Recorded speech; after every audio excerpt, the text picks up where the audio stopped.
Tollywood young హీరోల్లో ఒకడైన Sandeep Kishan గత కొద్ది రోజులుగా సరైన హిట్ లేక సతమతమవుతున్నారు. తాజాగా తెలుగు, తమిళ భాషల్లో నగరం టైటిల్తో తెరకెక్కిన క్రైమ్ థ్రిల్లర్ మూవీలో నటించాడు. లోకేష్ కనకరాజ్ దర్శకత్వం వహించిన ఈ సినిమా ప్రపంచవ్యాప్తంగా మార్చి 10న రిలీజ్ అయింది. రొటీన్ లవ్ స్టోరీ రారా కృష్ణయ్య సినిమాల తర్వాత సందీప్, రెజీనా జంటగా నటించిన చిత్రం కూడా ఇదే. నగరం మూవీ ఎలా ఉందో చూద్దాం. ఈ సినిమా కథ 4 సమాంతర కథల కలయికతో ఉంటుంది. చిన్న పల్లె నుంచి టౌన్కు చేరుకుంటాడు ఓ యువకుడు. తన ప్రేమ కోసం మంచి ఉద్యోగం దక్కితే చాలని ప్రయత్నాలు చేస్తుంటాడు. ఈ క్రమంలోనే ఓ ఇంటర్వ్యూకి వెళ్తాడు. అక్కడ డిపార్ట్మెంట్ హెచ్ఆర్ గా రెజీనా పనిచేస్తుంటుంది. రెజీనాను సందీప్ కిషన్ ప్రేమిస్తుంటాడు. రెజీనాను ప్రేమిస్తున్నానని వేధించే ఓ పొక్కిరి ఆమెపై యాసిడ్ పోస్తానని బెదిరిస్తాడు. దీంతో సందీప్ ఆ వ్యక్తిపై యాసిడ్ దాడి చేస్తాడు.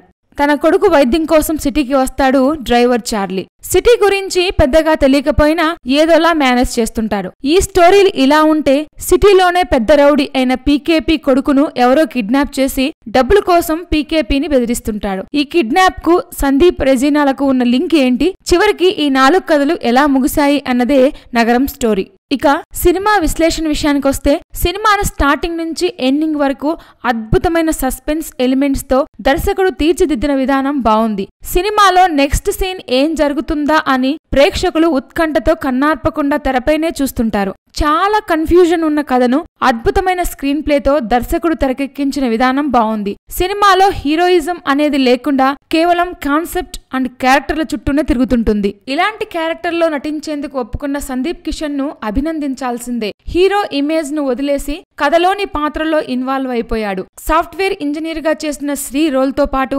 రెజీనాతో పాటు చార్లీ, మధుసూదన్ ఈ క్యారెక్టర్ లో బాగా ఇన్వాల్వ్ అయ్యారు. ఫస్ట్ హాఫ్ లో కిడ్నాప్ సన్నివేశాలతో ఆసక్తిగా కథను నడిపించిన దర్శకుడు సెకండ్ హాఫ్ లో ఒక్కో కథను ఇన్వాల్వ్ చేస్తూ మెయిన్ కథను నడిపించడం బాగుంది. సెల్వకుమార్ సినిమాటోగ్రఫీలో చెన్నై మహానగరాన్ని తెరపై ప్రజెంట్ చేసిన తీరు బాగుంది. జావేద్ రియాజ్ మంచి సంగీతాన్ని అందించారు. ముఖ్యంగా మంచి బ్యాక్గ్రౌండ్ అందించారు. నిర్మాణ విలువలు సినిమాకు తగినట్లుగా ఉన్నాయి. ఇక డైరెక్షన్ విషయానికొస్తే, సినిమా స్టార్టింగ్ నుంచి ఫస్ట్ హాఫ్ ముగిసే వరకు చాలా స్లోగా ఉంటుంది. సినిమా మెయిన్ పాయింట్ లోకి ఎంటర్ అయ్యే వరకు దర్శకుడు సాగదీసినట్లుగా ఉంటుంది. ఇక దర్శకుడు 4 కథలను విడివిడిగా రాసుకొని వాటిని ఒక్కొక్కటిగా మెయిన్ ట్రాక్ లోకి ఎంటర్ చేసిన విధానం బాగుంది. నటీనటుల నుంచి మంచి పెర్ఫార్మెన్స్ రాబట్టడంలో కూడా దర్శకుడు సక్సెస్ అయ్యారు. ఓవరాల్ గా ఓ విభిన్నమైన ప్రయత్నంతో నగరాన్ని సక్సెస్ చేశారు. సస్పెన్స్ మరియు థ్రిల్లర్ సినిమాలు ఇష్టపడే వారికి ఇది బాగా నచ్చుతుంది. ఫైనల్ గా వాస్తవికతకు దగ్గరగా ఉండే సన్నివేశాలు, కట్టిపడేసే కథా కథనాలు సినిమాకు హైలైట్ గా నిలిస్తే, slow narration, regular Telugu commercial సినిమాల్లో లేని ఎలిమెంట్స్ మైనస్ గా ఉన్నాయి. ఓవరాల్ గా విభిన్న సినిమాలు, క్రైమ్ థ్రిల్లర్ సినిమాలు బాగా ఇష్టపడే వారికి నగరం సినిమా బాగా నచ్చుతుంది. Please subscribe. Hi, it's me Purna. Please subscribe.